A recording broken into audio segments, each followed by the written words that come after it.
उसका पिता उसे कोई जवाब नहीं देता और अपनी बेटी के जिस्म को गंदी नजरों से देखने लगता है और उसे कहता है कि मेरी बेटी कितनी बड़ी हो गई है। अब मूवी की शुरुआत में हम ह्यूंजू नाम की एक लड़की को देखते हैं जो सो रही थी, और जब ह्यूंजू गहरी नींद में थी तभी कोई उसका कंबल खींच लेता है जिससे उसकी आंख खुल जाती है, और जैसे ही वो देखने के लिए उठती है तभी कोई पीछे से उसके बालों को पकड़कर उसे बिस्तर पर पटक देता है, और तभी हम देखते हैं कि ऐसा करने वाला कोई और नहीं बल्कि खुद उसका बाप था।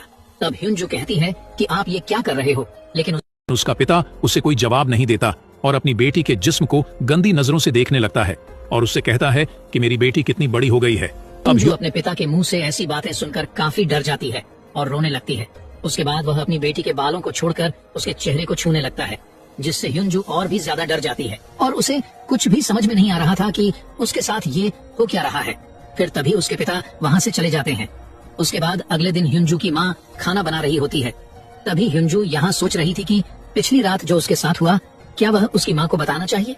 इसी दौरान उसकी बहन सोनवू भी अपने कमरे से नीचे आ जाती है और साथ ही उसका भाई भी ब्रेकफास्ट करने के लिए आकर बैठ जाता है।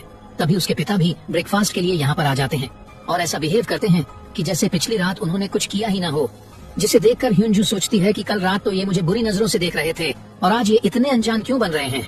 इसीलिए ह्यूंजू उठकर वहाँ से चली जाती है। तभी यहाँ पर उसकी माँ आकर खाना टेबल पर जोर से पटकती है। यहाँ किसी को भी समझ में नहीं आ रहा था कि यहाँ क्या हो रहा है। फिर यहाँ उनकी माँ अजीब तरह से खाना खाने लगती है, जैसे कि वह कई दिनों से भूखा हो। तब उनकी ऐसी हरकतें देखकर उनके बच्चे डरने लगते हैं और उसका बेटा भी खाने को उगल देता है और कहता है कि खाने में बहुत नमक है। पर तभी उनकी माँ उसी खाने को उठाकर पागलों की तरह खाने लगती है। फिर वो अपना खाया हुआ खाना अपने बेटे को भी खाने के लिए कहती है, लेकिन वो नहीं खाना चाहता था, इसीलिए वो अपने पिता की तरफ देखने लगता है। तब उसके पिता कहते हैं कि तुम नहीं खाना चाहते हैं तो मत खाओ, जिसे सुनकर उनकी माँ उनके पिता को गुस्से से देखने लगती है और प्लेट्स को नीचे फेंक देती है, जिससे बच्चे बहुत ज्यादा डर जाते हैं। और उनकी माँ उनसे कहती है कि जो भी मैं बनाती हूँ उसे चुपचाप खा लिया करो। ये कहकर वो काफी जोर से चिल्लाने लगती है, जिसे देखकर उसका बेटा डर कर रोने लगता है। लेकिन अब सवाल ये है कि उनके साथ ये सब हो क्या रहा है। दरअसल वह लोग जब से नए घर में शिफ्ट हुए हैं उनके साथ ऐसे ही अजीब सी चीजें हो रही हैं और उनके पिता हर रात अपनी बेटी के कमरे में जाकर अजीबोगरीब हरकतें करता है। फिर उसके बाद जब सोनवू नहा रही थी तभी उसके पास कोई आकर खड़ा हो जाता है। जब वो शीशे को साफ करती है तो वो डर जाती है। उसकी बहन उसे डरा देती है। उसके बाद वो दोनों अपने कमरे में आती है।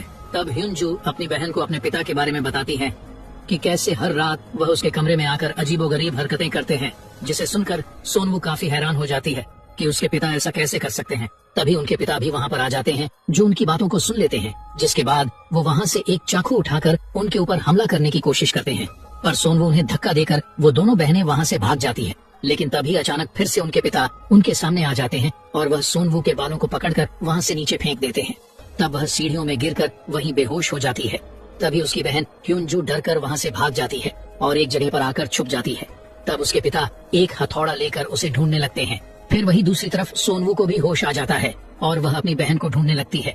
लेकिन जब वह पीछे मुड़कर देखती है तो उसके पिता एक हथौड़ा लेकर उसके सामने खड़े होते हैं और वो उस पर हथौड़े से हमला करने ही वाले होते हैं कि तभी ह्यूंजू जोर से चिल्लाती है, जिससे उसके पिता रुक जाते हैं। तभी ह्यूंजू एक बैट से अपने पिता को जोर से मारती है, लेकिन उसके पिता को कुछ भी नहीं होता और गुस्से में वह उसके ऊपर भी हथौड़े से हमला करने लगते हैं। और तभी नीचे से उनके असली पिता ऊपर आने लगते हैं, जिसे देखकर उनका बहरूपिया हथौड़ा फेंककर दूसरे कमरे में चला जाता है। फिर उनके पिता ऊपर आकर अपनी बेटियों को देखते हैं जो उनसे डरकर पीछे हट रही थी। तभी उनके पिता दरवाजे पर हुआ एक बड़ा सा छेद को देखते हैं और उनसे पूछते हैं कि क्या तुम दोनों यहाँ पर लड़ाई कर रही थी। लेकिन वो दोनों कोई भी जवाब नहीं देते और तभी उनका भाई यहाँ पर आता है। तब वह दोनों बहनें उसे यहाँ से भागने को कहती हैं। फिर तभी पीछे से उनकी माँ वह हथौड़ा उठाती है और उनके पिता के पास जाकर उन पर हमला करने लगती है। तभी उनके पिता उसे रोकने की कोशिश करते हैं, लेकिन वह उन्हें धक्का मारकर गिरा देती है, जिसके बाद वह काफी डरावनी स्माइल देने लगती है और टूटे हुए कांच पर पैर रखकर अपने रूम में चली जाती है। लेकिन तभी नीचे से उनकी माँ आवाज देकर ऊपर आती है और उनसे पूछती है कि ये सब क्या हो रहा है। लेकिन सभी लोग उनसे डरने लगते हैं। तभी उनके पिता डरते हुए रूम का दरवाजा खोलते हैं, लेकिन रूम में कोई भी नहीं होता। पर उनके पिता फ्लोर पर पड़े हुए हथौड़े को देखते हैं, जिसके बाद उनकी माँ अपने बच्चों से पूछती है कि क्या हुआ। लेकिन वो तीनों अपने माँ से डर रहे थे। फिर अगली सुबह उनके पिता अपने भाई को घर बुलाते हैं, जो चर्च का एक फादर होता है, और अगले दिन वह उनके घर आता है। तब फादर उन्हें ऐसे ही अजीब घटनाओं के बारे में बताता है, लेकिन उसका बड़ा भाई इस सब पर विश्वास नहीं करता था। फिर रात को ये लोग एक साथ एक ही रूम में सोने का डिसाइड करते हैं। उसके बाद आधी रात में छोटे बच्चे को टॉयलेट आती है और वह बिना किसी को परेशान किए अकेला ही वॉशरूम में चला जाता है। तभी उसके जैसा ही दिखने वाला एक बहरूपिया वहाँ आता है जो एक चाकू उठाकर अजीब सी स्माइल करता है, और वह फादर को मारना चाहता था, लेकिन वो उसे नहीं मार पाता और ऐसा लग रहा था कि उसे किसी चीज ने रोक लिया था। तभी फादर अपनी आंख खोलते हैं और वो समझ गए थे कि यहाँ पर खतरनाक आत्मा का साया है, लेकिन फादर इस चीज से अकेले नहीं लड़ सकते थे, इसीलिए वो अपनी एक सीनियर फादर से मदद मांगते हैं। फिर सभी सीनियर बैठकर बात करते हैं कि आखिर इस फैमिली को उस आत्मा से कैसे बचाया जाए, और वह सभी मिलकर एग्जॉर्सिज्म करने का फैसला करते हैं। फिर अगले दिन फादर्स की टीम उनके घर जाने के लिए निकलते हैं और उनका भाई उन्हें पिकअप करता है, लेकिन रास्ते में कौवा उनके गाड़ी में अटैक करते हैं और साथ ही उनकी गाड़ी का ब्रेक फेल हो जाता है, जिससे गाड़ी का बैलेंस बिगड़ जाता है और गाड़ी एक खाई में जाकर गिर जाती है। फिर दूसरी तरफ उनके पिता सोनवू को बेड से बांध देते हैं। तभी बच्चों की माँ उन्हें समझाने की कोशिश करती है, लेकिन वो कहते हैं कि ये सब ठीक करने का बस यही एक तरीका है। फिर आधी रात को फादर खून से लथपथ होकर उनके घर आते हैं और बताते हैं कि सभी फादर्स मारे जा चुके हैं, इसीलिए अब जो भी करना है वह हमें ही करना होगा। लेकिन फादर को इसमें डर लग रहा था, क्योंकि आखिरी बार जब उन्होंने एग्जॉर्सिज्म करने की कोशिश की थी तो उस आत्मा ने फादर के पूरे फैमिली को मार दिया था, और उन्हें डर लग रहा था कि फिर से ऐसा ना हो जाए, और अगर ऐसा हो गया तो वह खुद को माफ नहीं कर पाएंगे और पूरी जिंदगी पछतावे में रहेंगे। लेकिन उसका भाई अपने घुटनों में बैठकर उससे रिक्वेस्ट करता है कि हमें किसी भी तरह इस शैतान से बचाओ, वरना वह हम सभी को मार देगा। जिसे सुनने के बाद फादर कैंडल्स जलाते हैं और सोनवू के ऊपर होली वाटर को छिड़कते हैं। तब सोनवू चिल्लाने लगती है और उसे कुछ भी समझ में नहीं आ रहा था कि उसके साथ क्या हो रहा है। उसके बाद फादर सोनवू के सीने पर एक क्रॉस रख देता है और उसे एक छड़ी से मारने लगता है। तब सोनवू दर्द से चिल्लाने लगती है और उनसे पूछती है कि वह उसके साथ ऐसा क्यों कर रहे हैं। तभी फादर अपने भाई से कहता है कि क्या तुम अभी भी ये सब जारी रखना चाहते हो, जिस पर वह अपनी बेटी का पैर कस के पकड़ता है ताकि वो हिल ना पाए। फिर फादर उसको छुरी से जोर जोर से मारने लगता है। तब सोनवू काफी चिल्लाती है और रोने लगती है, जिसे देखकर उसके पिता भी रोने लगते हैं और फादर अलग अलग छड़ी निकालकर उसे मारते ही जा रहे थे। तब सोनवू दर्द के कारण बेहोश हो जाती है और वहीं दूसरी तरफ जहाँ एक्सीडेंट हुआ था वहाँ पुलिस पहुँच जाती है और हम देखते हैं कि उन फादरों के साथ उसका भाई भी बेहोश पड़ा हुआ था।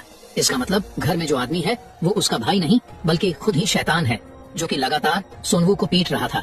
अब सोनवू की माँ से ये सब बर्दाश्त नहीं होता, इसीलिए वो फादर को उसे मारने से रोकने लगती है और अपने पति से कहती है कि ऐसा करने से अच्छा तो हम एक साथ ही मर जाएं। लेकिन वो अपनी पत्नी को धक्का मार देता है और अपने भाई से एग्जॉर्सिज्म जारी रखने के लिए कहता है। तभी उसकी पत्नी उससे कहती है कि तुम डरपोक हो जो गलत का साथ दे रहे हो, जिससे पति को गुस्सा आ जाता है और अपनी पत्नी का गला दबाने लगता है। तभी पत्नी एक कांच का गिलास पति के सर पे दे मारती है। तब वो भी अपनी पत्नी को दीवार पर पटक देता है, जिससे वो बेहोश हो जाती है। तभी वो अपने भाई की तरफ देखता है जो अजीब तरह से हंस रहा था, इसीलिए वह शैतान पर भी हमला करता है, लेकिन वह उसे मारकर नीचे गिरा देता है। और जैसे ही वह शैतान उसको मारने वाला होता है कि तभी असली फादर यहाँ पर पहुँच जाते हैं और कुछ मंत्र पढ़ने लगते हैं, जिससे वह आत्मा यहाँ से चली जाती है। उसके बाद सोनवू स्टोरेज रूम की तरफ जाने लगती है, जो काफी बुरी तरह से जख्मी थी, और अपने पिता की तरफ देखते हुए पूछती है कि तुमने मुझे इतनी बुरी तरह मारने क्यों दिया। तभी फादर सोनवू के सामने एक मिरर रखते हैं, जिससे सोनवू के शरीर से वह शैतान निकल जाता है।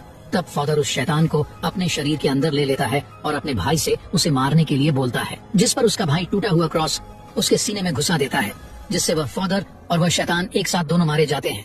और इसी के साथ ये मूवी यहीं पर खत्म हो जाती है।